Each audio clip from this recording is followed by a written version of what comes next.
यह है कि भागवत की कथा मानव सुनता है, पर भक्त चरित्र ठाकुर जी सुनते हैं, ठाकुर जी सुनने आते हैं। इसलिए अपने हृदय में स्थान दीजिएगा, ठाकुर जी आ गए हैं। अब जैसे ही हम छप्पे पड़ेंगे, भक्त चरित्र शुरू करेंगे, ठाकुर जी बैठ करके सुनेंगे। बस उनको हृदय रूपी आसन पर आप लोग बैठा लीजिएगा।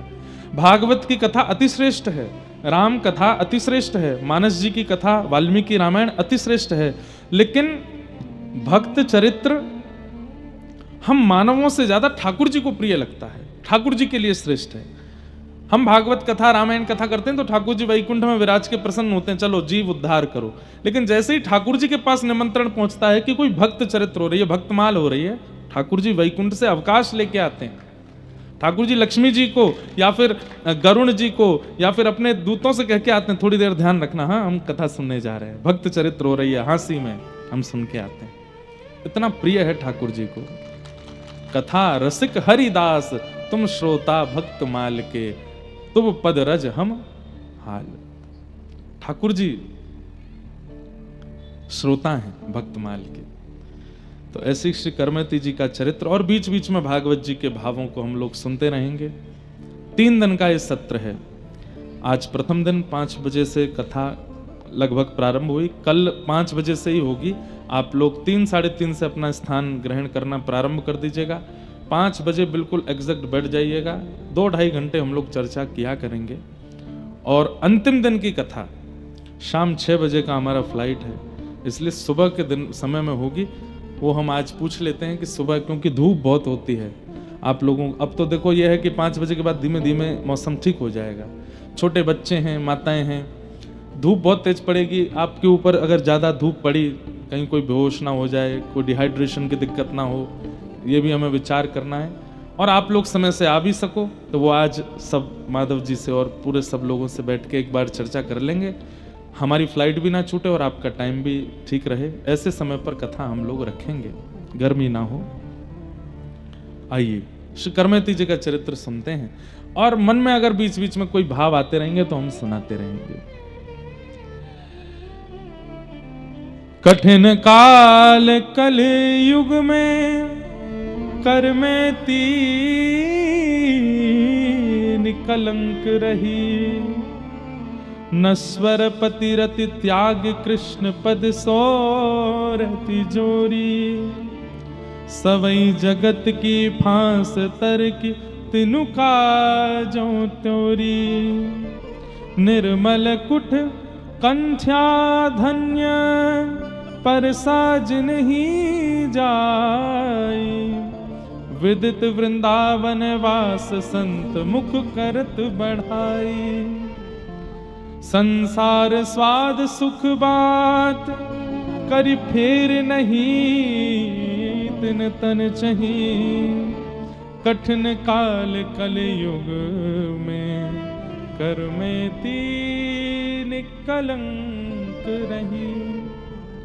श्री नाभाजी महाराज कहते हैं, कठिन काल कलयुग में, कलयुग में भोग भोगना बहुत आसान है।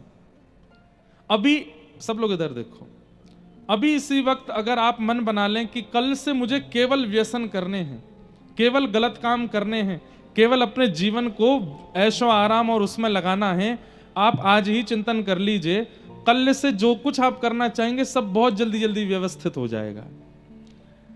कुछ दुर खाने का मन हो, व्यवस्थित हो जाएगा, कुछ पीने का मन हो, व्यवस्थित हो जाएगा, पर पुरुष पर स्त्री का संग करने का भाव हो जाएगा, कुछ और गलत करने की इच्छा हो, कलिकाल में बड़ा आसान है। लेकिन आप आज मन बनाइए कि कल से मैं भक्त बनूंगा, कल से मैं अपने जीवन को संयमित रखूंगा, कल से मैं नियम से रहूंगा, कल से मैं यही पाऊंगा, कल से मैं इतना नाम जप करूंगा, कल से मैं तिलक स्वरूप रोज लगाऊंगा, कल से मैं वृंदावन का स्मरण रोज करूंगा। जैसे ही आप सद व्यवस्थित होने का विचार करोगे तो वो कल कल ही कल होता रहेगा, कभी कल नहीं आती। और होगा क्या, आपने नियम लिखे थे 10, लेकिन आज कितने कर पाए? 3, बाकी के क्यों नहीं हो पाए? वो ऐसा हो गया था, वो ऐसा हो गया था, इसलिए हो गया, नहीं बन पाया। कलयुग में व्यवस्थित होना बहुत मुश्किल है, लेकिन कलयुग में अव्यवस्थित होने के लिए आपको बहुत योजनाएं नहीं बनानी पड़ती, आप बहुत आसानी से हो जाओगे। मैं कथाओं में कहा करता हूं, हम मानव कलयुग के कैसे हैं? बोले बहते हुए पानी जैसे। पानी को अगर खाली छोड़ दिया जाए तो ढलान की ओर बिना किसी सहयोग के चला जाता है, लेकिन उस पानी को टंकी में चढ़ाना हो तो मोटर चलानी पड़ती है, एक साधन लगाना पड़ता है जिससे वो पानी ऊपर जाए। लेकिन नीचे आने के लिए पानी को किसी का आश्रय नहीं लेना पड़ता, वो अपने आप बहता चला जाता है, अपने आप अपने मार्ग ढूंढ लेता है। हम लोग भी ऐसे हैं। बिगड़ने के लिए, अब व्यवस्थित होने के लिए हमको सहायता की आवश्यकता नहीं होती, हम बिगड़ जाते हैं। लेकिन सुधरने के लिए, संभलने के लिए, ठाकुर जी का होने के लिए बहुत परिश्रम करना पड़ता है। और करमेती बाई का अवतरण तो 500 वर्ष के आसपास कुछ हुआ था, 500 वर्ष के अंदर अंदर कुछ हुआ था। आज का कलयुग तो और कठिन है, आज का कलयुग तो और खतरनाक है। अपनी बालावस्था में हमको नहीं पता था कि फोन किसको कहते हैं, और आज 2.5 वर्ष 3 वर्ष का बालक, वो भोजन के साथ फोन उसको चाहिए ही चाहिए। स्टार्टर उनका फोन ही है, फोन होगा तो वो प्रसाद पाएंगे। जिस फोन से सब कुछ परोसा जा रहा है हमारे घरों में, वो इतना सहज है हम लोगों को। इंटरनेट इतना सहज है, विषय इतने सहज हैं, वासनाएं इतनी सहज हैं। ऐसे में भगवत भक्ति करना बहुत मुश्किल है। और एक बात मैं बहुत स्पष्ट रूप से कह दूं, जो भक्ति कर रहे हैं 365 दिन भी वे लगातार कर पाते हैं, इसकी भी कोई गारंटी नहीं। बीच बीच में भटकाव उनके चित्त में भी आता है। वो तो हमारे मैं कथाएं क्यों नहीं छोड़ता, करने करते लगते रहते हैं, बस लगातार लगातार चलते रहो। क्यों? ताकि 365 दिन में से कम 360 दिन, 355 दिन तो ठाकुर जी की सेवा में ही रहें। क्योंकि अपने आप प्रयास करने से तो ये बहुत मुश्किल है इस कलिकाल में। इसलिए लगे रहते हैं कि चलो अब ये कर लो, अब ऐसा कर लो, ऐसा। शरीर थकता है, मन थक जाता है, आत्मा थक जाती है, लेकिन फिर भी लगे रहते हैं। क्यों? नहीं तो ये कलिकाल बिगाड़ने के लिए एक क्षण चाहता है। हम इसको एक दिन भी खाली कैसे दे दें, 4 दिन भी खाली कैसे दे दें। वो 4 दिन भी खाली है तो उसमें भी कुछ भगवत वार्ता करनी, ताकि ये मन बुद्धि कहीं विचलित ना हो। ऐसे कठिन कलिकाल में करमेती निष्कलंक रही। निष्कलंक मतलब करमेती बाई ने भक्ति को स्वीकार किया तो फिर भक्ति में कोई दोष या कोई पीछे मुड़कर के पड़ाव आया ही नहीं। लगी रही करमेती बाई। मीराबाई जैसी इनकी भक्ति है, लेकिन थोड़ा सा अंतर है जीवन में। आपके पूज्य पिताजी, सब लोग ध्यान से सुनेंगे, श्री करमेती बाई के पूज्य पिताजी श्री पुरुषोत्तम जी, राजस्थान के सीकर जिले के पास में एक गांव था, वहां उनका जन्म हुआ। एक शेखावती राजा थे, उसके यहां पर कुलगुरु पद पर थे। तो राजाओं के मंत्री, महामंत्री, कुलगुरु आदि ये भी कोई राजा से कम नहीं होते थे, इनकी भी राजघराने जैसी स्थिति होती थी। ब्राह्मण कुल में जन्मे थे।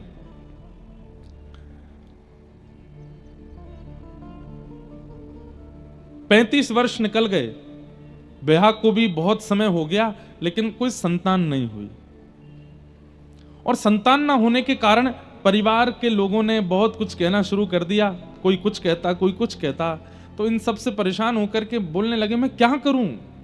मैंने सब जगह प्रणाम करके देख लिया, सब प्रकार के क्रम करके देख लिए, लेकिन अब संतान नहीं है, तो इसमें मेरा क्या दोष है? तब किसी ने कहा, तुम्हारी कुल देवी तुमसे नाराज है, इसलिए तुम्हारे घर संतान नहीं हो रही। श्री पुरुषोत्तम जी बोले, मैं कुल देवी को भी प्रणाम करके आ चुका हूं, लेकिन वहां के प्रणाम से भी मुझ पर कोई प्रभाव नहीं हुआ, तो अब मैं क्या करूं? तो किसी ने कह दिया, बोले कि तुम जिद के साथ जाओ कि अगर देवी आपने मेरा ये काम नहीं करवाया तो मैं ऐसा कर दूंगा, जबकि ये नहीं होना चाहिए, गलत है। जब हमने ग्रंथ में भी ये भाव पढ़ा तो हमने ये बात पहले ही सोच ली थी कि हम सबको बता के चलेंगे कि ऐसा कभी नहीं करना चाहिए आज के कलिकाल में। तो और विशेष रूप से एक बात बताएं, देवी के उपासक, शैव उपासक ऐसा कर सकते हैं, करते होंगे, पर प्रिया प्रियतम के उपासक ऐसा कभी नहीं करते कि हे प्रिया जी, हे श्री जी, अगर आपने ऐसा नहीं किया तो मैं ऐसा कर दूंगा। नहीं, एक बात बहुत ध्यान से सुनिएगा, हमारे श्री प्रिया प्रियतम वो किशोर हैं, नवल किशोर नवल नागरिया, नवल हैं, छोटे हैं। भले ही वो परमात्मा हैं, भले ही वो ईश्वर हैं, लेकिन आप बरसाना, वृंदावन, नंदगाम, ब्रज 84 कोस से संबंध रखते हो। तो आपकी प्रिया जी, आपके श्याम सुंदर नवल हैं, छोटे से हैं। तो जिस प्रकार छोटे बालक के सामने बहुत बड़ी बड़ी बातें नहीं की जाती, ऐसे उनके सामने भी नहीं करनी है। घर में कोई घटना हो जाती है, अरे कहां तक कहें, बड़े बुजुर्ग प्राण त्याग देते हैं कई बार घर में, तो छोटा बालक पूछता है दादाजी को क्या हो गया, तो घर के लोग क्या कहते हैं, दादाजी सो रहे हैं। उसको ये नहीं कहते कि ये पधार गए या इनका शरीर नहीं रहा, ऐसा कहते हैं दादाजी सो रहे हैं, दादाजी को ताता हो गई है, दादाजी बीमार हो गए, अभी पिताजी लेके गए, वो ठीक होके आ जाएंगे। कई वर्षों तक वो बालक पूछता रहता दादाजी कब के गए, आए क्यों नहीं। जब थोड़ा बड़ा हो जाता तब उसको बताते हैं कि तुम्हारे दादाजी ऐसे ऐसे चले गए थे। हमारे पूज्य पिताजी महाराज के गुरुदेव अनंत श्री विभूषित श्री रामानुज प्रपन्नाचार्य गुरु जी, मैं तो 6 महीने का था उस समय गुरु जी चले गए। लेकिन जब मैं बड़ा हुआ तो मैं अपने चित्र देखता था गुरु जी की गोद में, गुरु जी के चित्र लगे थे, तो मैं पूछता था माँ से ये कौन है। तो सब पिताजी रोज उनको प्रणाम करते थे, मुझे भी करवाते थे, बोले हमारे गुरु जी। तो मैं पूछता था गुरु जी कहाँ हैं। तो उस समय VCR चलती थी, तो हमारे पिताजी गुरु जी की क्लिप्स दिखाते थे और उनके अंतिम संस्कार का भी क्लिप था, वो भी दिखाया। पूरा वृंदावन जोड़ा था, बड़े बड़े संत आए थे, स्वामी श्री अखंडानंद जी महाराज से लेकर के जहां तक, मतलब इतनी संख्या में भीड़ वृंदावन में किसी शव यात्रा में नहीं हुई जितनी पूज्य गुरुदेव भगवान हमारे दादा गुरु। तो पूरा उसका वीडियो क्लिप दिखाते। तो जब गुरु जी को हमने ऐसे अर्थी पर देखा तो माँ बोलती कि ये सो रहे हैं। मैं कहा माँ ये क्या कर रहे हैं, वो सो रहे हैं। अचानक से एक दिन वो जब अंतिम संस्कार का वीडियो आता तो माँ बंद कर देती थी। एक दिन मैंने वो देख लिया और जब हमने देखा हमारे गुरुजी ने, हमारे पूज्य पिताजी गुरुदेव भगवान ने ही पूज्य गुरुदेव का संस्कार किया। अब ये भी एक बात पता नहीं आज कैसे मन में आ गई अपने आप, बहुत पहली बार ही बता रहा हूंगा। हमारे पूज्य पिताजी बीच वाले भाई हैं, तो हमारे यहाँ शास्त्रों का ऐसा भाव है या कहीं ऐसा निर्माण बात है कि अगर 3 पुत्र हैं, 4 पुत्र हैं, तो माता पिता के मृत्यु पर संस्कार या तो सबसे बड़ा करेगा या सबसे छोटा वाला करेगा, बीच वाले संस्कार नहीं करते। हमारे पिताजी बीच के हैं, इसलिए माता पिता के संस्कार का तो अधिकार था नहीं, लेकिन गुरुदेव ने उन पर इतनी कृपा की थी, जाते जाते भी गुरुदेव कह के गए हमारा संस्कार इनसे ही करवाना। हमारे पिताजी महाराज ने गुरुदेव का संस्कार किया। तो वो सब देख रहे थे, तो जैसे ही अग्नि प्रज्वलित करी तो मैं रोया बहुत तेज। और कहते हैं हमारी माँ बताती 6 रात्रि तक मैं रोता ही रहा, बार बार उठ के रोने लगता। क्यों? कि गुरु जी को पिताजी ने जला दिया, गुरु जी को पिताजी ने जला दिया। बाद में जाकर के फिर जब बड़े हुए तब पता चला कि ये तो संसार का नियम है, ये तो ऐसा है वैसा है। तब ठीक वैसे ही बंधुओं, जिस प्रकार एक कुमार बालक को, एक नवल बालक को, एक किशोर बालक को गंभीर बातें नहीं बताई जाती, 84 कोस के अंदर अंदर हमारी किशोरी जी और ठाकुर जी नवल किशोर हैं, नवल नागरी हैं। हम उनसे जाके इतनी बड़ी बड़ी बातें कैसे कर देते हैं। हे श्यामाजू, हे किशोरी जी, हमारे जीवन में ये संकट आ गया है, हमारी फैक्ट्री बंद हो गई है, या हमारे बेटे हमारी बात नहीं सुनते हैं, हमारी बहू ऐसा करती है, हमारे पति ऐसे हो गए हैं, हमारे जीवन में ये संकट आ गया है, हमको बहुत बड़ी पीड़ा हो गई है। उनको बताना नहीं है। किशोरी जी घबरा जाती होंगी, क्योंकि वो तो नित्य केली कर रही हैं वृंदावन में, नित्य विहार कर रही हैं वृंदावन में, वृंदावन में सुख लेती हैं सखियों के साथ, अपने प्रियतम के साथ। हम वहां जाके इतनी गंभीर बात करते होंगे तो श्री प्रिया जी संकोच में आ जाती होंगी। नहीं कहना है, राजी रहो, बस आप राजी रहो, आप अपनी नित्य केली में, नित्य विहार में प्रसन्न रहो। तुम सो कछु ना चाहिए हो, हमें आपसे कुछ नहीं चाहिए, आप प्रसन्न रहो। वास्तव में पीड़ा सहते हुए रहना और मुख से कुछ ना कहना, ये एक प्रेमी का स्वरूप है। बरसाना गए, नंदगाम गए, गोकुल गए, वृंदावन गए, राधारमण, राधा वल्लभ, बिहारी जी सब जगह गए, लेकिन जाकर के अपनी पीड़ा कही नहीं, केवल दर्शन किए, नेत्रों से अश्रु निकले, राधारमण जी को देख आप राजी रहो, आप प्रसन्न रहो, आपकी मुस्कान देखने के लिए ही हम वृंदावन आए हैं। हमारे घर पर क्या कलेश चल रहा है, क्या विपत्ति आपत्ति, वो नहीं बतानी है आपको, आप प्रसन्न रहो। उनकी प्रसन्नता की इच्छा रखना ही वृंदावन रस प्रेमियों का स्वभाव होना चाहिए। हमें ऐसा लगता है कि जब हम प्रिया प्रियतम के प्रेम सुख का भाव रखते होंगे, वो प्रसन्न रहे ऐसी भावना रखते होंगे, तो प्रिया प्रियतम कहते होंगे याने हमको इतने सुखी रहवे को भाव रखो है, हम प्रसन्न रहें, इसकी मन की ये भावना है, हम भी तुमको आशीर्वाद दे रहे हैं, तू भी प्रसन्न रहे। पीड़ा मत बताइए उनको, कष्ट मत बताइए। संकट हरेंगी करेंगी भली वृषभानु की लली। कब? राधा श्री राधा जो गावे, बस गाते रहो उनका नाम, मत कहो उनसे कुछ। उनसे बस ये कहो, हे प्रिया जी आप नित्य या 84 कोस के व्रज में श्री प्रियतम के साथ आनंद करते रहो। हमारे यहां तो कहते हैं श्यामा तेरो अभी चल रहे सुहान, श्यामा तेरो अभी चल रहे। यहां इस पंक्ति का भाव क्या है कि श्री ठाकुर जी नित्य आपके रहें और आपको मनाते रहें। हे किशोरी जी, ऐसी हमारी कामना है, आप दोनों के नित्य के लिए में कभी विघ्न ना आवे, आप दोनों ऐसे आनंद करते रहो। हम तो जीव हैं, हम जो सह रहे हैं सहते रहेंगे, आप प्रसन्न रहो, उन्हें मत कहिए।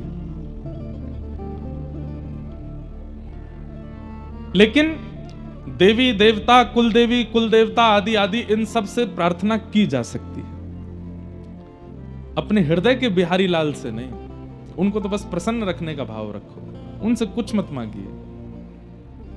हमारे वृंदावन में कोकिल साईं, वहां पर भी मैं 1 या 2 दिन का सत्र करता हूं, तो श्री कोकिल साईं जी अपने प्रिया प्रियतम का दर्शन ही नहीं कराते थे दुनिया के किसी भी व्यक्ति को। कोई उनके आश्रम में आ जाता तो बाहर व्यक्ति खड़ा कर रखा था, कोई भी आए तो मुझे बताना। लोग आते, हम दर्शन करने आए हैं, तो बोले यहीं रुको, भीतर जाके बोलते साईं बाहर वो आए हैं, कुछ दर्शनार्थी आए, बाहर ही आते, कहो भैया कैसे आए? बोले ठाकुर जी के दर्शन करने हैं। ठाकुर जी के अभी होंगे, अभी प्रसाद चल रही है, प्रसाद पा लो। प्रसाद पवा देते, थोड़ी देर आराम कर लो, कूलर चला दो भैया इनके लिए, बैठो सो जाओ। थोड़ी देर आराम करने का, उसके बाद दक्षिणा दे देते, कपड़े दे देते, बोले अब जाओ। बोले ठाकुर जी के दर्शन, बोले वो नहीं कराऊंगा। क्यों? वो नित्य विहार कर रहे हैं। कहीं तेने भीतर जाए करके संसार की कोई वस्तु मांग ली तो प्रिया प्रियतम छोटे से बेचारे या संसार के भाव को देने में अपनी लीला को त्याग करेंगे, इसलिए ठाकुर जी का दर्शन नहीं कराऊंगा, बाहर से ही लौट जाओ। अपने ठाकुर जी का दर्शन नहीं, केवल संतों को दर्शन कराते थे, किसी भी संसारी व्यक्ति को अपने ठाकुर जी का दर्शन नहीं कराते थे। आज भी कई महापुरुष वृंदावन में ऐसे हैं, अपने ठाकुर का दर्शन नहीं कराते। क्यों? अरे भाई, जीव का क्या, उसके मन में पता नहीं क्या चल रहा, वो क्या मांग जाए इनसे, और ये अपनी नित्य लीला में है, कहीं अपनी लीला का त्याग करके उसको देने ना आ जाएं, इसलिए नहीं मांगना। पॉजेसिव होते हैं कई सारे भक्त अपने ठाकुर के लिए, कई माता पिता अपने बच्चों के लिए। अभी वो सो रहा है उसको मत छेड़ो, वो सो रहा है उससे कुछ मत कहो, वो खेल रहा है उसको मत परेशान करो। ऐसे ही ठाकुर जी भी नित्य लीला में हैं, उनको मत छेड़ो, वो नित्य विहार कर रहे हैं व्रज में। लेकिन करमेती बाई के पिताजी ने अपनी कुल देवी,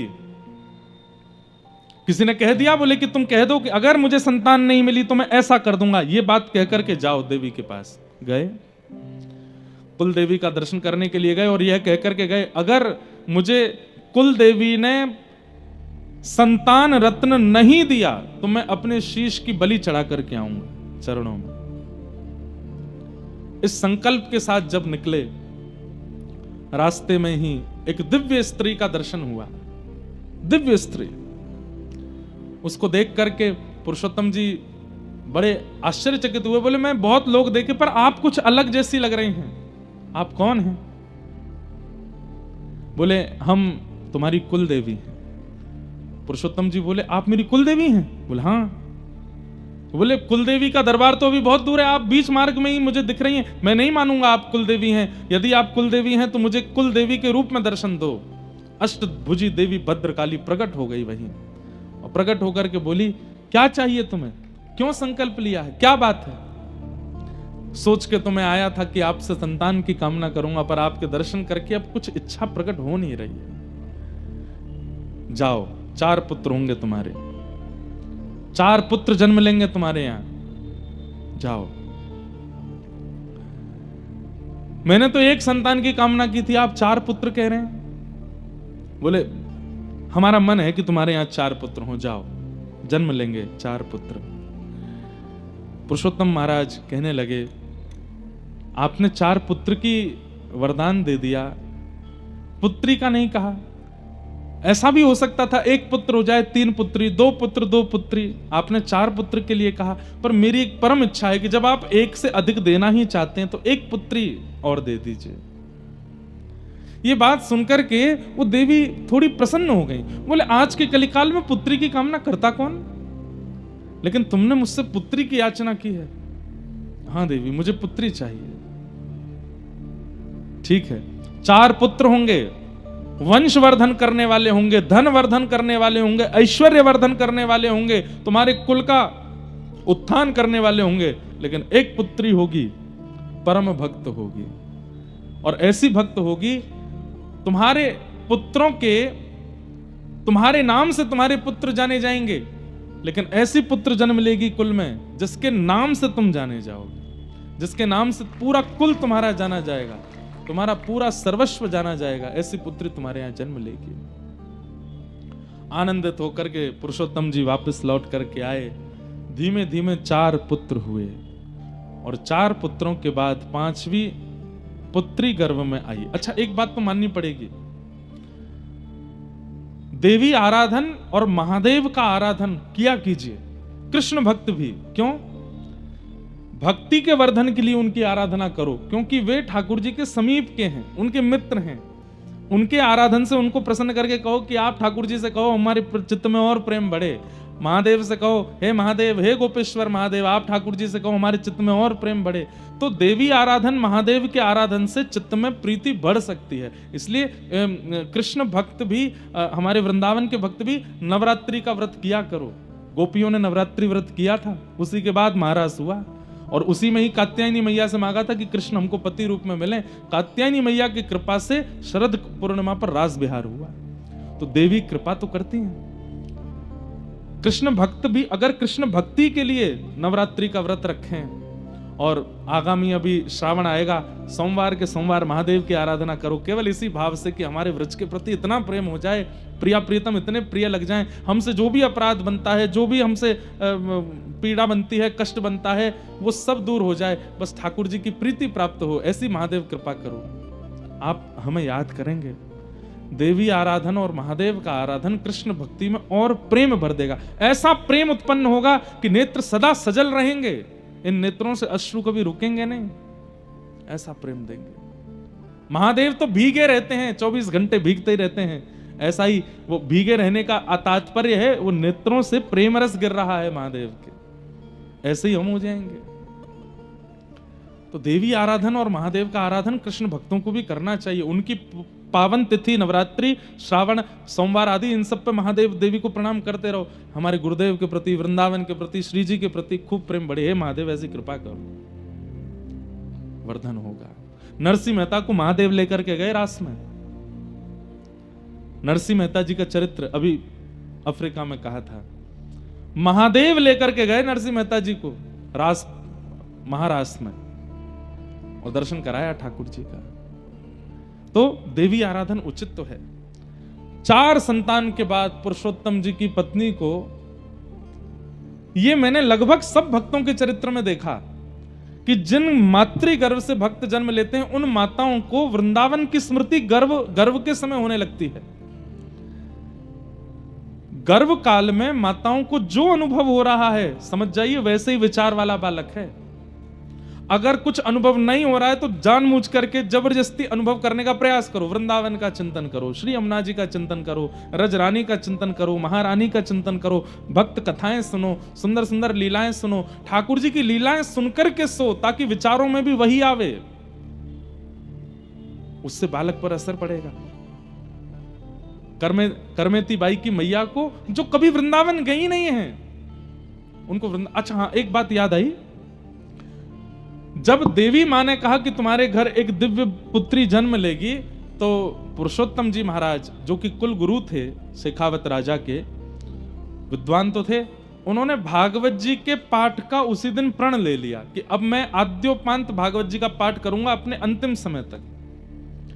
तो देवी कृपा और भागवत जी की कृपा, जब पत्नी गर्भवती हुई 5वीं संतान के लिए, तो वो भागवत जी का पाठ सुनाते थे। कहते हैं वो संस्कृत में रास पंचाध्यायी बोलते थे, लेकिन करमेती बाई की माताजी को संस्कृत समझ नहीं आती थी, लेकिन जैसे ही कहते थे गोपी गीत का पाठ करने लगते थे, जयति तेदिकम जन्मना व्रजः श्रयत इंदिरा शश्वदत्रहि, तो करमेती बाई के मैया के नेत्रों से आंसू गिरने लगते थे। तो पुरुषोत्तम जी कहते, देवी तुम समझती हो मैं क्या बोलता हूँ? बोले मुझे समझ नहीं आता, पर जैसे ही आपने ये प्रसंग प्रारंभ किया है, अभी जो चल रहा है, पता नहीं ये कानों में जाकर के हृदय में बड़ी वेदना प्रकट करता है, एक बड़ी मीठी सी वेदना, मानो किसी की याद आ रही हो। किसकी आ रही है मुझे नहीं पता, पर किसी की याद आ रही है। कोई तो है जो मुझे बहुत स्मृति में आ रहा है। वो उनको नहीं, उनके गर्भ की लाली करमेती को याद आती थी, ठाकुर जी की। सही योग, सही समय, सही नक्षत्र बना और भक्तिमती श्री करमेती बाई का जन्म हुआ। आनंद उत्सव मना, राजा ने भी खूब उत्सव मनाया। हमारे कुल गुरु की पुत्री हुई है, उत्सव मना करके सब आनंदित हुए, सब उल्लसित हुए। करमेती बाई का जन्म। धीरे धीरे करमेती बाई बड़ी होने लगी। भाई तो चारों व्यापार में लगे हैं, आदि आदि चीजों में लगे हैं, लेकिन छोटी सी करमेती बाई केवल अपने मंदिर के ठाकुर जी की ओर देखती है, घुटमुन चल करके भी केवल वहीं जाती है। पिताजी जब भागवत जी का पाठ करने बैठते हैं तो सामने आके बैठ जाती है और बस अपने पिता के मुखमंडल को देखती रहती है। ऐसे लक्षणों से पिताजी को याद तो था कि कुलदेवी ने कहा था कि परम भक्त होगी। घर में कभी संत जन आते, घर में कभी महत पुरुष आते, तो करमेती बाई इतनी आनंदित हो जाती, इतनी प्रसन्न हो जाती, जैसे आजकल के बालक मामा के घर में आने से या बुआ के घर में आने से उछलने लगते हैं, ऐसी करमेती बाई नाचती पूरे घर में, छोटी सी, बड़ी खुश होती संतों के आगमन पर। हमारे अष्ट सखा एक जगह कहते हैं कि ठाकुर जी से आप प्रेम करते हो, ये एक बात है, दुनिया प्रेम करती है ठाकुर जी से, लेकिन ठाकुर जी जिससे प्रेम करते हैं उसका लक्षण क्या है? ठाकुर जी अगर किसी को चाहते हैं तो उस व्यक्ति का लक्षण क्या है? तो हमारे अष्ट सखाओं में श्री कृष्ण दास या गोविंद दास जी का पद है, अभी गाएंगे तो याद आ जाएगा। वो क्या कहते हैं? बोले ठाकुर जी जिससे प्रेम करते हैं उसको संतों से प्रीति सहज होती है। कैसी सहज प्रीति? नाम नहीं जानते, पहले कभी देखा नहीं, केवल माथे पर तिलक दिख गया, गले में कंठी माला दिख गई है, धोती दिख गई है, अगर जटा धारण करते हैं तो संत की जटा दिख गई है, किसी ना किसी रूप में ये व्रज के संबंधी हैं, ठाकुर जी के संबंधी, ये पता चल गया। देखते ही मन प्रसन्न हो जाए, उनसे मिलने का मन करे, उनके पास जाके बैठने का मन करे, उनको देखते ही प्रसन्नता चित्त में प्रकट होने लग जाए। हरिजनों को देख करके आनंद चित्त में उमड़े तो समझो हरि आपसे प्रेम करते हैं, आपसे हरि का प्रेम है। राधा रमण जी को देख करके तो सब जय जयकार कर देते हैं, पर हरिजनों को देख करके जो प्रसन्न हो जाए, हरिजनों को देख करके जिसके नेत्र सजल हो जाएं, हरिजनों को देख करके जिसके चित्त में अति आनंद बढ़ जाए, समझो ठाकुर जी उससे प्रेम करते हैं।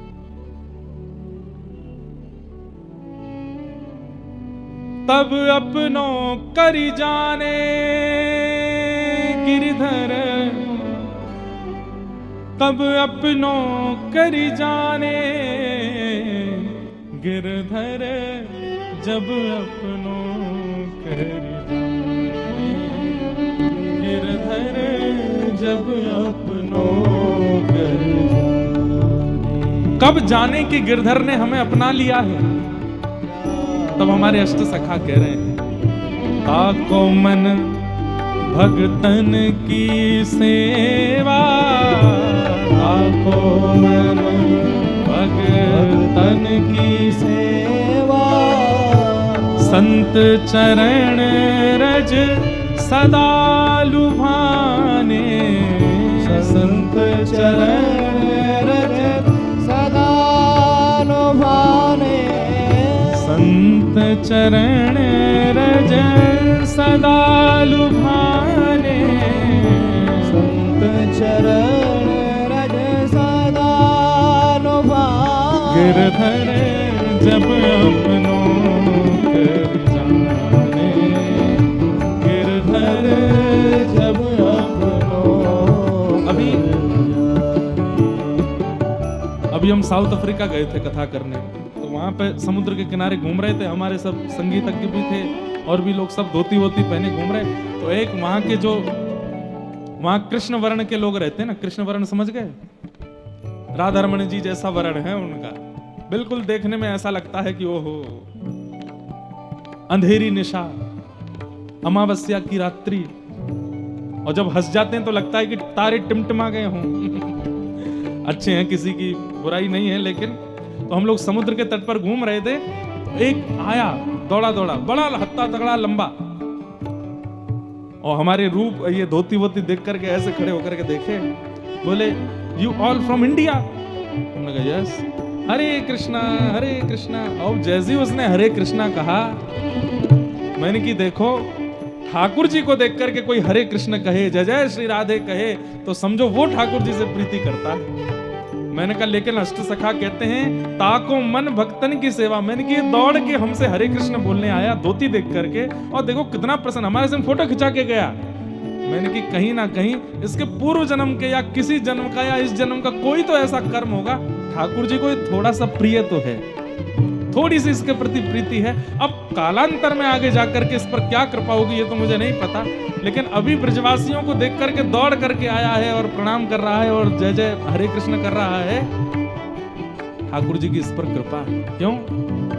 हरिजन संगे हरि उर आने, गिरधर जब अपनों कर जाने, गिरधर जब अपनों कर, ओ गिरधर जब अपनों कर जाने, गिरधर जब अपनों।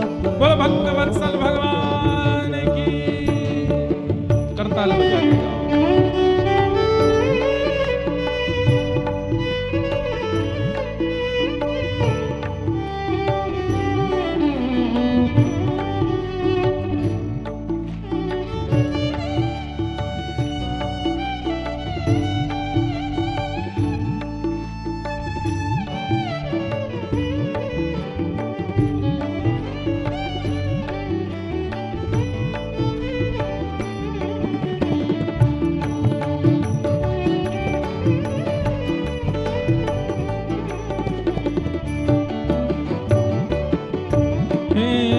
भगतन में मति, भगतन में गति, भगतन में मति, भगतन में गति, भगतन में मति, भगतन में गति, भगतन में मति, भगतन में। और हरिजन हरि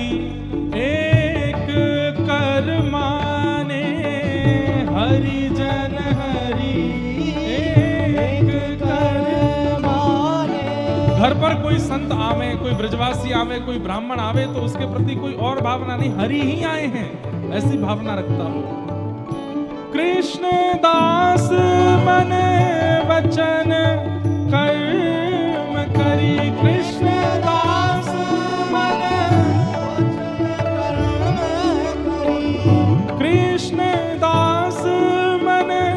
वचन कर्म करी, कृष्णदास मन वचन कर्म करी। हरिजन संगे हरि उर आने, हरिजन संगे हरि उर आने, गिरधर जब अपनों कर जाने, गिरधर जब अपनों। अब यहाँ कृष्णदास जी एक बात बहुत बड़ी कह गए। अभी आपने कथा में सुन लिया, मैंने आपसे कह दिया कि हरिजनों से जिसका प्रेम है ठाकुर जी का उससे प्रेम है। तो हो सकता है बनावटी रूप में आप अभी कल से करना शुरू कर दो। कोई भक्त दिख गया, कोई ब्रजवासी दिख गया, कोई तिलकधारी दिखा, कोई धोती वाला दिखा, कोई जटा वाला दिखा, किसी भी रूप में भगवत प्रेमी कोई दिखा तो आप उसका सम्मान करने लगे क्योंकि आप कथा में सुन के गए। लेकिन कह रहे हैं बनावटी रूप में सम्मान नहीं, मन वच कर्म। इंद्रेश जी कह के गए हैं हरि के प्रिय वही हैं जो हरिजनों से प्रेम करें, इसलिए कर दो। मन तो नहीं है इनको घर में बुलाने का, लेकिन ठीक है वो बैठाओ, इनके चरण धो भी लो, इनके चरण चिन्ह थोड़े ले लो, है नहीं मन, लेकिन करना पड़ेगा। क्या बताएं, वो कह के गए हरिजनों से प्रीति होनी चाहिए ना। कृष्णदास मन वच कर्म, मन वच और कर्म से, तीनों से आपकी प्रीति उसके चरण में जब तक नहीं बनेगी तब तक हरि प्रिय नहीं होंगे। क्योंकि हरिजन संगे हरि उर आने, हरिजन जब घर आता है उसी क्षण हरि चित्त में आ जाते, हरि हृदय में आ जाते। गिरधर जब अपनों कर जाने, गिरधर जब अपनों कर जाने। आज के दिवस की मैं, आज के दिवस की मैं, आज के दिवस की मैं, आज के दिवस की मैं, जाऊं बलिहारा, मेरे घर आया राजा राम जी का प्यारा, मेरे घर आया राजा राम जी का प्यारा। रैदास जी कह रहे हैं, जिस दिन कोई हरिजन घर आ जाए, जिस दिन कोई हरिभक्त आ जाए, जिस दिन कोई ब्रजवासी घर आ जावे, ठाकुर जी का प्रेमी जिस दिन घर आ जावे, उस दिन तो उस दिन की बलिहारी जाओ, कैलेंडर में जाके उस दिन को नोट कर लो, और जब जब वो वर्ष में वो दिन आवे उस दिन कुछ ना कुछ करो। इस वर्ष में इस दिन हमारे यहाँ वे आए थे। आज के दिवस की मैं, आज के दिवस की मैं, आज के दिवस की मैं, आज के दिवस की हो जाऊं बलिहारा, मेरे घर आया राजा राम जी का प्यारा, मेरे घर आया राजा राम जी का प्यारा, हो मेरे घर आया राधा श्याम जी का प्यारा, मेरे घर आया राधा श्याम। करमेती बाई नाचने लगती हैं जैसे कोई संत आते हैं, साधु घर आते हैं।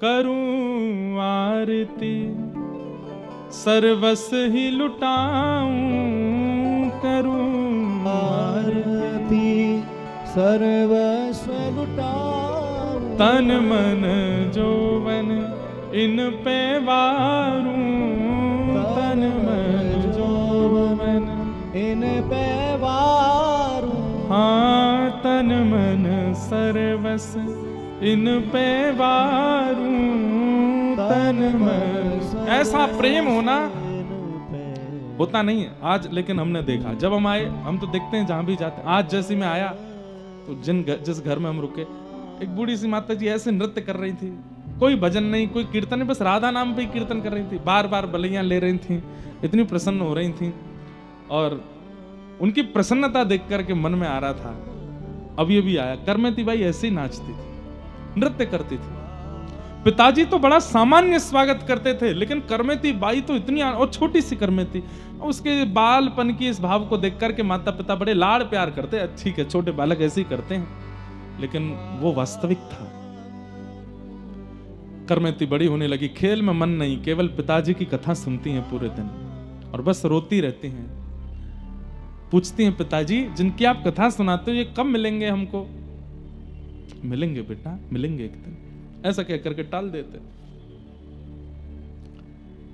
लगभग 10-11 वर्ष की आयु जब हो गई, बाल विवाह हो जाते थे बच्चों के। राजस्थान में तो विशेष रूप से एक विवाह का प्रस्ताव आया।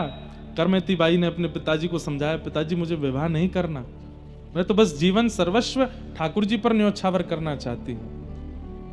बेटा ऐसा नहीं होता, क्या कहेंगे कुल के लोग, क्या कहेंगे, मर्यादा क्या कहाँ जाएगी, ये सब संसार के लोग क्या कहेंगे, बेटी घर में है, कन्यादान नहीं कर रहे, विवाह नहीं कर रहे उसका।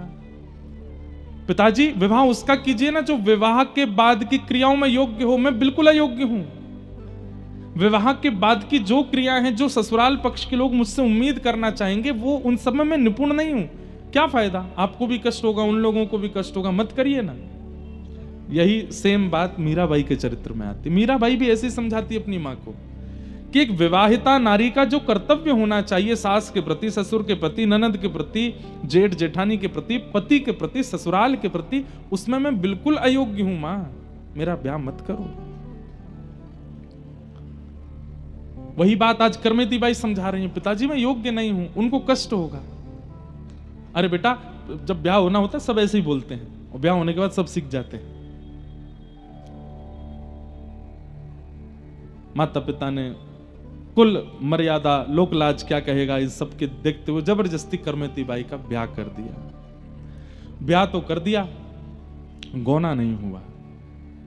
पति वापस चले गए ब्याह करके, अब गौना होगा जब थोड़े और बड़े हो जाएंगे। बाल विवाह ऐसा होता था पहले, बाल विवाह का विरोध किया गया, ठीक भी था। क्यों? बाल विवाह में क्या हो रहा था कि बाल्यकाल में दोनों का विवाह कर दिया, अयोग्य थे दोनों, जानकारी थी नहीं। गौना वही होता था 18, 19, 20 साल में जाकर के, और तब तक दो प्रकार के कर्म होते थे, या तो लड़का को कोई और पसंद आ गया, यहाँ जो बहू थी उसको कोई और पसंद आ गया, या फिर कई बार दोनों में से किसी की मृत्यु हो जाती थी, या कुछ भी ऐसी घटनाएं होती थी। इसलिए बोलते थे कि भाई जब वो योग्य हो जाए तभी ब्याह करो, इसलिए बाल विवाह का विरोध। लेकिन प्राचीन काल में तो बहुत बाल विवाह हुए। गौना की प्रतीक्षा। अब करमेती बाई रोज सिंदूर लगाती हैं, मां छोटी सी हैं 12 वर्ष की, यहाँ तक चूड़ियां पहनाती हैं, साड़ी पहनाती हैं, पैरों में पाजेब पहनाती हैं। अब उनको तो वो श्रृंगार प्रिय लगता था कि इस श्रृंगार को करके मैं जब ठाकुर जी के सन्मुख जाती हूं तो ठाकुर जी प्रसन्न हो जाते हैं। पूछती थी माँ ये किसके लिए? बोले ये पति के सौभाग्य के चिन्ह होते हैं, पत्नी को धारण करने चाहिए, उससे पति प्रसन्न भी रहता है और दीर्घायु भी होता है। वो तो प्रियतम को ही अपना सर्वस्व मान चुकी थी। सिंदूर लगाती, चूड़ी पहनती, सब श्रृंगार करती, पर दौड़ के जाती मंदिर में, ठाकुर जी से जाके पूछती कैसी लग रही हूं मैं, आज मेरा स्वरूप कैसा लग रहा है आपको? पिता कभी कभी चिंता करते, पत्नी से बोलते मुझे थोड़ा लगता है कि करमेती, बोले अरे उसका ब्याह हो गया है, कोई बात नहीं, अभी बालिका ही तो थोड़ी थोड़ी बड़ी हो जाए, गौना तक आ जाएगी बुद्धि उसमें। लेकिन मीराबाई तो सदैव तड़प रही हैं, मिलवे को मोहे चाब घनेरो, मिलवे को मोहे चाब घनेरो, कब मिल पीत सवेरा, गोविंद कब मिल पीत सवेरा, गोविंद कब मिले पिया मोरा, गोविंद कब मिले पिया मोरा, गोविंद कब। कहती हैं, बात करती हैं अपने ठाकुर जी से, कब मिलोगे आप मुझे, कब मुझे मिलोगे, मेरे ऊपर कृपा कब करोगे, कब तक ऐसे मूर्ति बने खड़े रहोगे, अब तो मेरी धीरे धीरे उम्र बढ़ती जा रही है, कब मिलोगे आप मुझे। बस यही कहकर के रोती रहती हैं। व्याकुल प्राण धरत नहीं धीरज, व्याकुल प्राण धरत नहीं धीरज, कब देखूं मुख तोरा, गोविंद कब देखूं मुख तोरा। मीराबाई का पद है, बहुत प्यारा पद है। मीराबाई के पद इतने अद्भुत हैं, अगर हमको कोई कह देना हम सालों साल मीरा चरित्र ही कहते हैं, इतना सुंदर है। मीराबाई की रचना, लेखनी बताती है कि उनका प्रेम कैसा है, अद्भुत है। मीरा के प्रभु गिरधर नागर, मीरा के प्रभु गिरधर नागर, ताप तपन बहु तोरा, गोविंद ताप तपन बहु तोरा, गोविंद कबहु मिले पिया मोरा,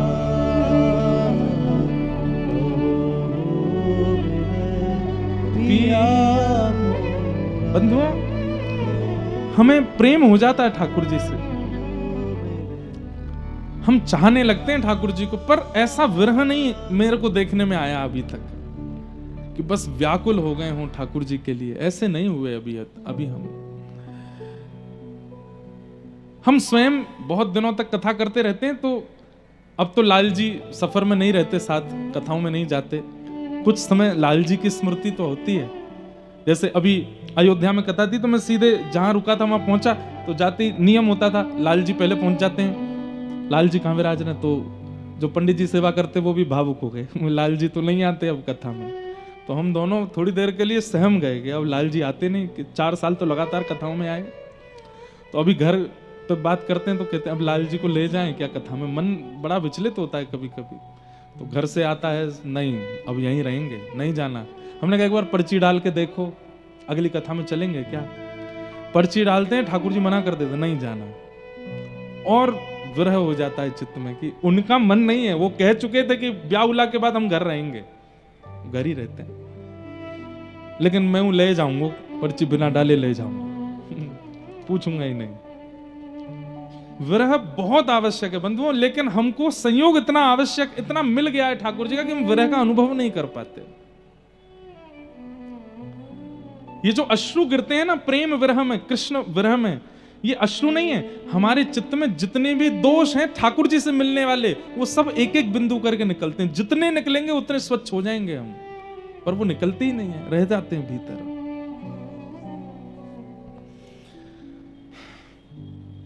करमती बाई कहती अब सहन नहीं होता, जल्दी मिलो। सब कुछ ठीक चल रहा था, अचानक से एक दिन पत्र आता है और करमती बाई की माँ बड़ी खुश होकर के और हल्ला करके घर में बताती है, अरे वो पावन दिन आ गया। सब पूछते क्या हुआ। बोले करमती के ससुराल वाले 3 दिन बाद आ रहे हैं और गोने का समय निकला है, करमती को ले जाएंगे। ये सुन करके करमती बाई मानो, पिताजी कौन आएगा 3 दिन बाद। बोले तेरा बेटी ब्याह हुआ था ना 5 साल पूर्व। बोले वो तो माँ ने कहा था खेल हो रहा है। बोले नहीं बेटा, वो तो तब छोटी थी इसलिए हमने ऐसा बोल दिया था। तेरा ब्याह हुआ है, उस घराने के पुरुष से ब्याह हुआ है और वो तेरे को ले जाने आएंगे, बहुत अच्छे हैं, बहुत ऐसा है वैसा है। करमती बाई बोली माँ मैं इतने दिन तक ये सिंदूर चूड़ी और ये सब ये उसके लिए करती थी। बोला हाँ, मुझे क्यों नहीं बताया स्पष्ट। बोले स्पष्ट अब क्या बताती तुझे मैं, बस ठीक है। करमती बाई बोली इनसे तो अब कुछ भी कहना ठीक नहीं। अपने भाई से पूछा, भैया आप उनके यहाँ गए थे, वो परिवार भक्त है, उनके यहाँ ठाकुर सेवा होती है, उनके यहाँ कथा भगवत सत्संग। तो बाई ने कहा देख स्पष्ट तुझे बता दूं, बाद में तुझे पता चले तो मन में बड़ा कष्ट होगा। उनके यहाँ कुछ नहीं होता, वो तो सब खाते पीते हैं, आनंद करते हैं। कोई सेवा वेवा भक्ति भजन कथा कीर्तन संत आगमन ये सब जो तूने यहाँ अनुभव किया कुछ नहीं है वहां पर। करमती बाई तो अब घबरा गई, अब मैं क्या कर सकती हूँ। पूछने लगी अब कुछ हो सकता है। बोले कुछ नहीं, अब तो हो गया विवाह, अब तो तेरा गौना होना, बस विदाई होनी है, बाकी सब तो हो चुका। करमती बाई व्याकुल है।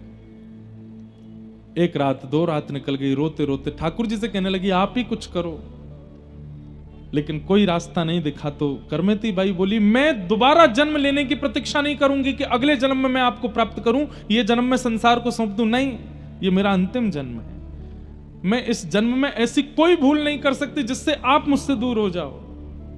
मैं आपको प्राप्त करके रहूंगी। और बस जिस दिन सुबह बारात आनी है, आ चुकी है गांव के बाहर, बस सुबह घर आना बाकी था, उसी रात करमती बाई घर छोड़ करके पूर्व दिशा की ओर भागी। क्यों, ये नहीं पता कि वृंदावन का रास्ता कहां है, बस ये पता है किसी संत ने कहा था कि हमारे घर से पूर्व दिशा में वृंदावन है। तो बस पूर्व दिशा की ओर देखा और दिशा की ओर देख करके बस कुछ सामग्री कुछ लेकर के नहीं गई हैं, जैसी स्थिति में थी उसी स्थिति में पूर्व दिशा की ओर चल पड़ी। रास्ते में जंगल पड़े, भयभीत जंगल। छोटी सी करमती बाई 16 वर्ष की हैं, बस जगह जगह हिंसक जीव मिल रहे हैं और सबसे बस जाके कह देती हैं मुझे कृष्ण मिल जाए, उसके बाद मेरे को नष्ट कर देना, मेरे प्रियतम मुझे मिल जाए, उसके बाद तुम मुझे आहार बना लेना, मुझे एक बार ठाकुर जी मिल जाए, मैं खुद लौट के तुम्हारा आहार बनने आ जाऊंगी, बस एक बार देख लूं उनको। सुबह का समय हुआ, बारात आई, करमती को कक्ष में खोजने गए, नहीं मिली। रसोई में खोजा, बाहर ढूंढा, पीछे ढूंढा, गांव में ढूंढा, सब जगह ढूंढ लिया, लेकिन करमेती नहीं मिली। माता पिता, सुबह से शाम हो गई, बारात बैठी है, कहां है बहू? बस अभी मिल जाएगी, अभी मिल। ऐसे करके 2 दिन तक बारात को रोक के रखा। अंत में बताना पड़ा कि करमेती मिल नहीं रही है। शेखावत राजा जिनके कुलगुरु थे, उनको पता चला कि पुत्री घर में मिल नहीं रही है। पिता ने कहा मुझे एक ही संशय है। बोले क्या? वो वृंदावन गई होगी। वो श्याम सुंदर से बहुत प्रेम करती, पर हमें लगता था ये उसका बालपन है। हम थोड़ी जानते थे कि वो इतनी तन मन धन से न्यौछावर हो चुकी है। हे राजन, आप रक्षा कीजिए, मेरी पुत्री ढूंढी है। सेना लगा दी। बोले ढूंढो। उस सेना को लगाया जो बड़े बड़े युद्ध में जाती थी कि ढूंढ के लाओ, हमारे कुलगुरु की पुत्री को ढूंढ के लाओ। करमेती बाई भूखी प्यासी बस पूर्व दिशा की ओर, यही पता है पूर्व दिशा। अब उसमें नदी कभी आ जाती है तो बेचारी नदी पार करती हैं, कभी घने जंगल आ जाते हैं तो उसको पार करती हैं, कभी कुछ और पड़ता है, गांव पड़ते हैं तो छुप छुप के वहां से निकलती हैं। बस पूर्व दिशा नहीं छोड़नी, यहीं रहते हैं श्याम सुंदर, यहीं है वृंदावन। क्या समझ में आया अब तक की कथा सुन के? करमेती बाई को प्रेम हुआ ठाकुर जी से, ठाकुर जी को प्रेम हुआ है करमेती से। प्रेम तो मुझे भी है, आपको भी है, पर हम ऐसे व्याकुल नहीं होते। ऐसी व्याकुलता, ऐसी तत्परता, ऐसी निर्भयता और ऐसी लगन तो उसमें आती है जिसको ठाकुर जी प्रेम कर रहे हो।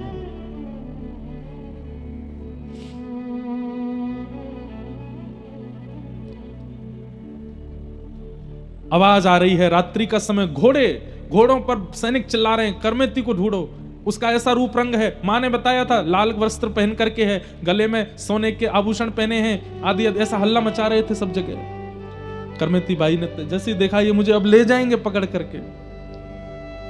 रेगिस्तान था, वहीं पर एक 3 दिन पुराना ऊंट मरा पड़ा था।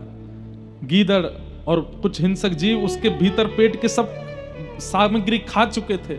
भयंकर दुर्गंध आ रही थी उसमें से। करमेती बाई ने सोचा मैं कहीं भी छुपूंगी, ये सब ढूंढ लेंगे मुझे और मुझे वृंदावन नहीं जाने देंगे। एक ही उपाय है, ये विशाल ऊंट का कंकाल पड़ा है, इसके अंदर छुप जाती हूं। जब समीप गई तो ग्रंथ में लिखा है कि करमेती बाई को 2 बार बमन की इच्छा हुई, इतनी दुर्गंध थी कि सह नहीं पा रही हूं। 3 दिन से भूखी हैं, अन्न भी नहीं खाया, और जब उसके पास गई तो इतनी दुर्गंध थी कि वहां खड़ी नहीं हो पा रही थी। लेकिन मन में विचार करती हैं, संसार, अगर आज करमेती तूने इस दुर्गंध को नहीं सहा तो ये पकड़ के ले जाएंगे और जीवन के अंतिम श्वास तक संसार के विषय की दुर्गंध सूंघनी पड़ेगी। वो जीवन भर की विषय की दुर्गंध सूंघने से अच्छा है कुछ समय की इस ऊंट की दुर्गंध को सहले करमेती प्रियतम मिल जाएंगे। और करमेती बाई उस ऊंट के भीतर प्रवेश कर गई। बाहर से कंकाल और वैसा था, मक्खियां भिन बना रही थी, कोई पास भी नहीं आ सकता, और उसके भीतर करमेती बाई बैठी है, नेत्र बंद करके अपने प्रियतम का स्मरण कर रही है। बस कुछ देर और करमेती, कुछ देर और, फिर से सब चले जाएंगे, फिर हम चलेंगे ना वृंदावन। मानो जैसे अपने आप से ही बात कर रही है। सैनिक जन आसपास आए, मरे हुए ऊंट को देख करके मक्खियां भिन बना रही हैं, दुर्गंध के कारण सैनिक ही घबरा गए, मुंह बंद कर, अरे जल्दी निकलो यहां से, निकलो भैया, यहां कैसे रुक सकते हैं। और 2 दिन तक करमेती बाई उस ऊंट के कंकाल में ही रही भीतर। ये मानव रह सकता है? नहीं रह सकता। ठाकुर जी जिसको बुला रहे हैं वो रह लेगा, वो कैसी भी व्यवस्था में रह लेगा। 2 दिन बाद करमेती बाई के प्रसंग में आता है, जब वो वृंदावन गई और वहां जाकर के जब लोगों ने उनकी पता किए तो एक संत ने उनसे पूछा, हमने सुना करमेती जी आप ऊंट के कंकाल में रही थी। बोले हाँ। आपको दुर्गंध नहीं आई थी? बोले आई तो थी, फिर कैसे रह ली? बोले भैया जब मातृ गर्भ में हम 9 महीना रह सकते हैं संसार के रसों को भोगने के लिए, तो कृष्ण प्राप्ति के लिए मैं 2 दिन यदि ऊंट के कंकाल में रह ली तो इसमें कौन सी बड़ी बात है। हम सब वह दुर्गंध सह करके आए हैं 9 महीने मां के गर्भ में, केवल किस लिए? ताकि संसार में जन्म लें और संसार में जन्म लेके संसार के रसों का सुख ले सकें। संसार के सुख के लिए 9 महीना उस मलमूत्र के भांड में रह सकते हैं, कृष्ण सुख के लिए 2 दिन में अगर ऊंट के अंदर रह ली तो इतनी आश्चर्य की बात क्या है? कोई आश्चर्य। करमेती बाई के प्रसंग में यह आता है कि उनके उत्तर सबको आनंदित कर देते थे। ऊंट के कंकाल से बाहर निकली, संतों की टोली जा रही थी। करमेती बाई बोली ये निश्चित वृंदावन जा रहे होंगे, मैं इनके साथ हो लेती हूँ। दौड़ी दौड़ी करमेती बाई गई और संतों से बोली आप लोग कहाँ जा रहे हैं? बोले हम लोग अभी वृंदावन जा रहे हैं। बोले मुझे भी ले चलो। संत जन बोले तुम में से बहुत दुर्गंध आ रही है, कहाँ से आई हो? बोले ये दुर्गंध तो क्षणिक है, अभी चली जाएगी। संतों ने उनको छूने से मना किया, थोड़ा आगे पीछे होने लगे, लेकिन एक संत समझ गए। उन्होंने कहा सुनो चिंता नहीं करो, अभी आगे एक घाट आएगा, वहां गंगा जी बह रही हैं, वहां स्नान करेंगे, तुम स्नान कर लेना। और श्री करमेती बाई गंगा स्नान करी और उन संतों की टोली के साथ श्री करमेती जी वृंदावन पहुंची।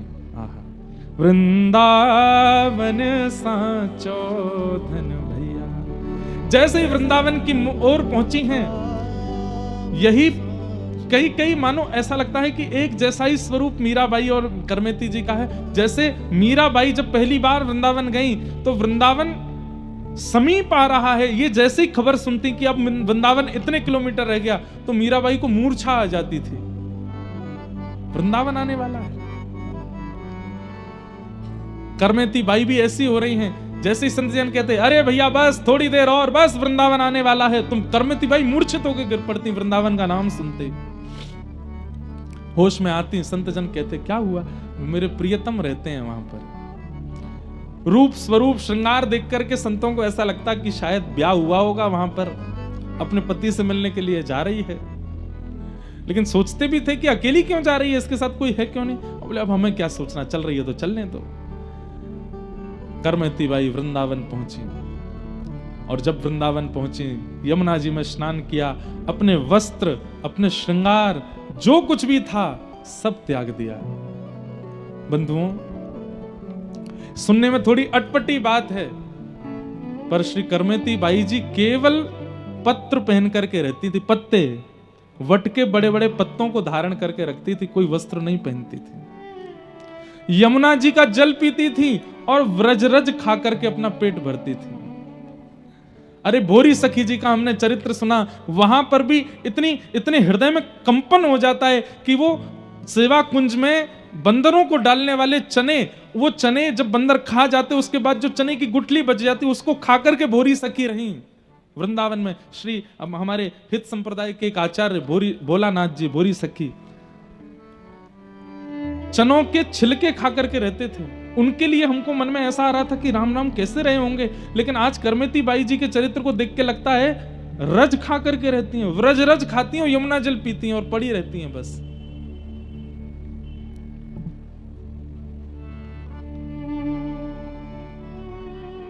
किशोरी तोरे चरणन की रज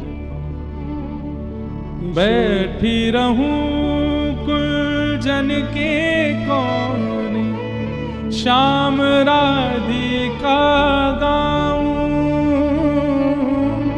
श्याम राधिका गाऊं, किशोरी तोरे चरणन की रज, किशोरी तोरे चरणन की। चारज को ब्रह्मादिक तरसत, चारज को ब्रह्मादिक तरसत, सोरज शीश चढ़ाऊं, सोरज शीश चढ़ाऊं, व्यास स्वामिनी की छवि निरखत, व्यास स्वामिनी की छवि निरखत, विमल विमल यश गाऊं, किशोरी तोरे चरणन की रज पाऊं, किशोरी तोरे चरणन की रज पाऊं। वृंदावन की रज में पड़ी रहती हैं, पत्र पहन करके रहती हैं और रज खाती हैं, जमुना जल पीती हैं और बस श्याम सुंदर, श्याम सुंदर, मदन मोहन, मदन मोहन कह करके बस पुकारती रहती हैं। मंदिर में जाती हैं, दर्शन करती हैं। गोविंद देव जी तभी प्रकट हुए थे कुछ साल पहले ही। गोविंद देव, राधारमण आदि ये सब बस इनको शतक मात्र हुए होंगे, तभी उसी काल में पहुंची हैं जाकर के मंदिर में दर्शन करती हैं, सेवा आदि के लिए पूछती हैं और वहां कुछ सेवा करती हैं, मंदिर में मार्जन आदि कर देती हैं, कभी यमुना तट पर जाकर के करती हैं, कोई प्रसाद दे दे तो पा लेती, नहीं तो रज ही पाती हैं, रज ही उनका भोजन है।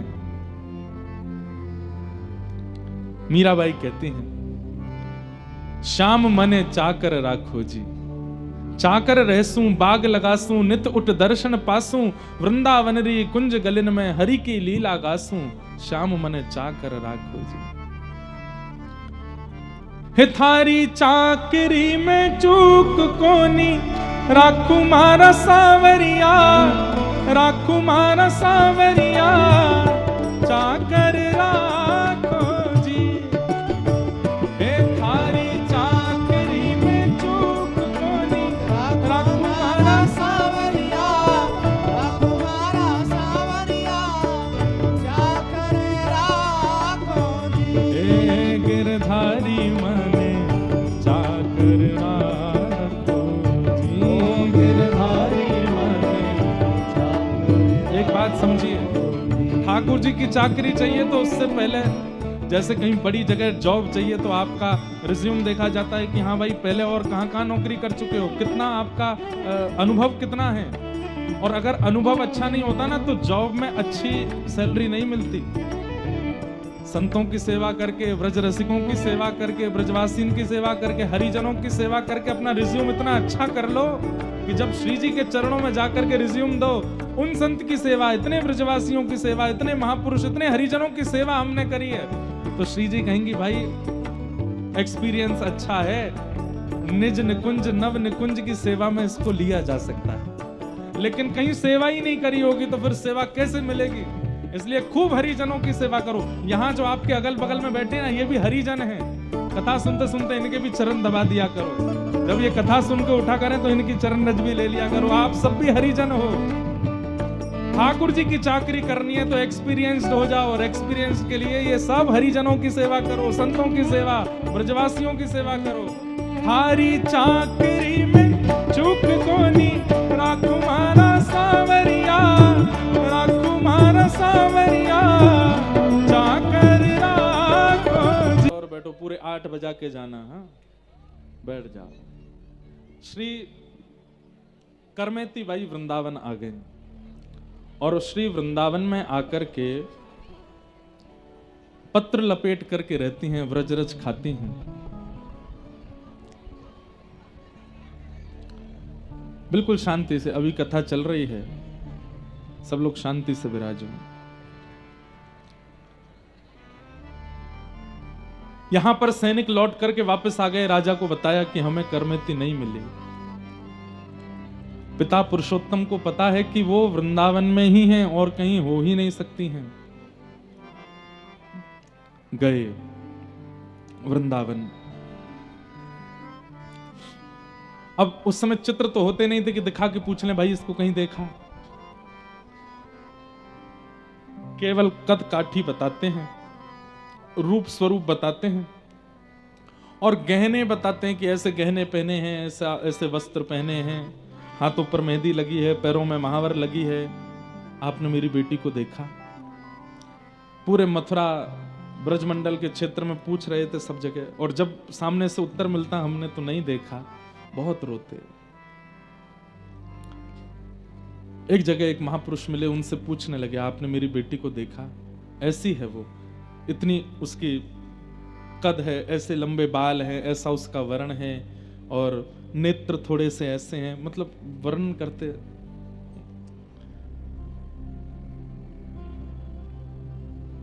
तभी वो एक संत से बात कर रहे थे, वहीं पर एक मेहतरानी थी।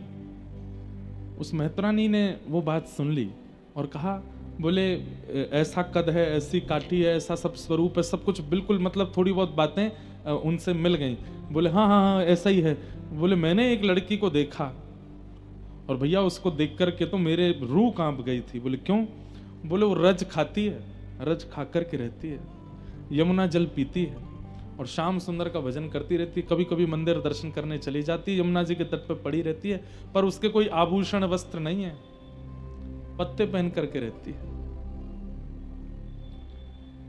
अब पुरुषोत्तम पिताजी कह रहे हैं कि ये मेरी बेटी ही है, लेकिन जब वो स्थिति बताते हैं कि रज खाती है, जल पीती, यमुना जल पीती है और पत्र पहन करके रहती है, तो मन में ये सोच रहे हैं हे विधाता ये मेरी बेटी ना हो, मैं देख नहीं पाऊंगा उसको ऐसे। कद काठी से तो कह रहे हैं कि मेरी बेटी है, लेकिन जब स्थिति सुन रहे हैं तो कह रहे हैं कि मैं नहीं देख पाऊंगा, ये मेरी बेटी ना हो, कोई और हो, किसी की बेटी ना हो, कोई पिता अपनी पुत्री को ऐसे नहीं देख सकता, मुझे आप ले चलेंगी उसके पास। बोले चलो। एक वट वृक्ष था, उसके नीचे जाकर के वो माँ खड़ी हुई और इशारा करके देखा, अधिकतर यहीं रहती है वो। यमुना जी की बालू है, चारों तरफ घने वन हैं, और पिता ने ऊपर चढ़ करके बड़े कांप रहे हैं कि कहीं करमेती ना हो वो। और जब देखा व्रज रज मुख पर लगी है, लेकिन सुंदरता इतनी अद्भुत है कि कोई देख ले तो बस देखता रह जाए। ऐसे सुनहरे केश पर नेत्रों में प्रेम नीर बह रहे हैं, मुख से हरि नाम निकल रहा है, पत्र पहन करके बस व्रजरज में लेटी हैं, और देख करके हो गया यही है करमेती। पुरुषोत्तम जी पहले तो टूट गए, देख नहीं पाए, और जैसे तैसे उठ करके देखे और देख करके बोले ये क्या हो गया मेरी पुत्री को, ये कैसा इसने स्वरूप बना लिया, इसके वस्त्र कहां गए, इसके सब गहने कहां चले गए, अरे बेचारी इतनी दूर से आई है, रास्ते में पता नहीं किसी ने इसको लूट ना लिया हो, कैसा व्यवहार किया होगा, मेरी पुत्री को मैं कैसे देख रहा हूं ऐसे। बहुत साहस करके, हिम्मत नहीं हो रही है, करमेती बाई के पास गए। करमेती बाई उस समय मानसी चिंतन में थी, और मानसी चिंतन में क्या अनुभव कर रही थी कि श्री ठाकुर जी रास विहार कर रहे हैं और श्री प्रिया जी के साथ रास विहार करते हुए करमेती को बुला रहे हैं। लेकिन जैसे ही करमेती उठ के खड़ी होती हैं, वो रास का स्वरूप अंतर ध्यान होता है, रो के फिर से गिर पड़ती हैं, हे श्याम सुंदर मत तड़पाओ, ऐसे मत जाओ, अब तो आ जाओ। बंधुओं, ठाकुर जी कई बार आप चैतन्य चरितामृत सुनेंगे और भी कई कथाएं सुनेंगे तो आपके मन में एक प्रश्न उठ सकता है कि ठाकुर जी इतना विरह दे क्यों देते हैं। मैंने पहले ही इसका उत्तर दिया है कि अत्यंत विरह चित्त का मार्जन करता है, पवित्रीकरण होता है। जो व्यक्ति प्रेम करता है लेकिन प्रेम में कभी व्याकुल ना हुआ हो, उसका प्रेम पवित्र नहीं होगा। चाहे संसार में घटा लीजिए इस बात को, वैसे संसार में प्रेम होता नहीं, प्यार होता है, पर संसार में भी यदि किसी के प्रति प्रीति है और उस व्यक्ति के प्रति व्याकुलता नहीं है, कभी उस व्यक्ति की याद में स्मृति में रुदन नहीं हुआ है, या उसके दर्शन की इच्छा में कभी व्याकुलता नहीं है, तो प्रेम पवित्र नहीं है। आप बड़ी सहजता से उसे जाने देते हो, या बड़ी सहजता से उससे दूर रह लेते हो, या बड़ी सहजता से आप निर्वहन कर लेते हो, तो आप प्रेमी नहीं हो। प्रेमी तो व्याकुल हो जाता है, बिन जल मछली जैसे तड़पती है वैसी स्थिति हो जाती है। और जब वह प्रेम ठाकुर जी के साथ हो तो वो स्वतंत्र स्वच्छंद प्रेम होता है, तो उसमें जब तक व्याकुलता नहीं होती ठाकुर जी मिलते नहीं है, क्योंकि व्याकुल व्यक्ति का यह स्वरूप है कि वो पवित्र है। व्याकुल नहीं है इसका मतलब वो मन और भी जगह लगा सकता है, इसलिए वो व्याकुल नहीं है। लेकिन व्याकुल चित्त तो एक ही जगह का रहता है, इसलिए ठाकुर जी और व्याकुलता देते हैं ताकि इसका चित्त में थोड़ा बहुत भी अगर संसार हो तो वो भी पवित्र हो जाए। इसका प्रमाण रास पंचाध्याय, जब गोपियों को ठाकुर जी नहीं मिले, गोपी गीत गाया, और गोपी गीत गाने के बाद में जब व्याकुल स्थिति में गोपियां रुर्दु स्वस्वरम राजन कृष्ण दर्शन लाल सा विकल होकर के रोने लगी, गोपियां अत्यंत व्याकुल हो गईं, तब ताशाम आविर्भूत सौरी स्मयमाय मुखाम्बुज पीतांबर धरश रघवी साक्षान मनमत ठाकुर जी प्रकट हो गए। इसका मतलब क्या है? व्याकुलता नेत्रों का नीर, मैंने पहले भी कहा, जितने बूंद गिर रही हैं नेत्रों से समझो उतने दोष निकल रहे हैं। कृष्ण विरह में यदि रो रहे हो तो, संसारी विषय में नहीं, कृष्ण विरह में, वृंदावन की याद में, अपने सदगुरु की याद में, ठाकुर जी की स्मृति में, श्री जी की स्मृति में रुदन चित्त का मार्जन कर रहा है, पवित्रीकरण कर रहा है। इसलिए ठाकुर जी कभी कभी अति विरह भी इसलिए दे देते हैं तो थोड़ा बहुत भी और जो विषय रह गया वो भी निकल जाए चित्त से। लेकिन उसी समय पिता आ गए, रोती बिलकती करमेती बाई बस रो रही थी, श्याम सुंदर कहाँ चले गए। पिता ने बड़े धीमे से करमेती जी का स्पर्श किया, स्पर्श करते ही वो भाव साम्राज्य टूट गया, नेत्र खुले, सामने पिता को देखा। अब देखो कैसी विपरीतता, ठाकुर जी की याद में रो रो के बेहाल हैं, लेकिन पिता को देख करके नहीं रोए करमेती बाई। पिता टूट के गिर पड़े सामने, करमेती मेरी लाली, मेरी पुत्री, मेरी बेटी, ये तेरी कैसी स्थिति हो गई, ये क्या कर रखा है तूने।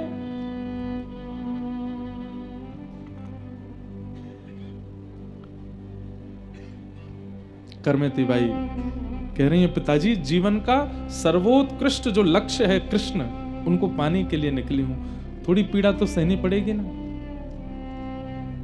तेरे वस्त्र कहां हैं, वो सब कहां हैं जो मां ने पहनाए थे। यहां आकर के भी आपको उन्हीं सब का चिंतन है। सब बहा दिया यमुना जी में, क्योंकि जब तक वो रहते विषय की स्थिति चित्त से जाती नहीं, इसलिए निकाल दिया।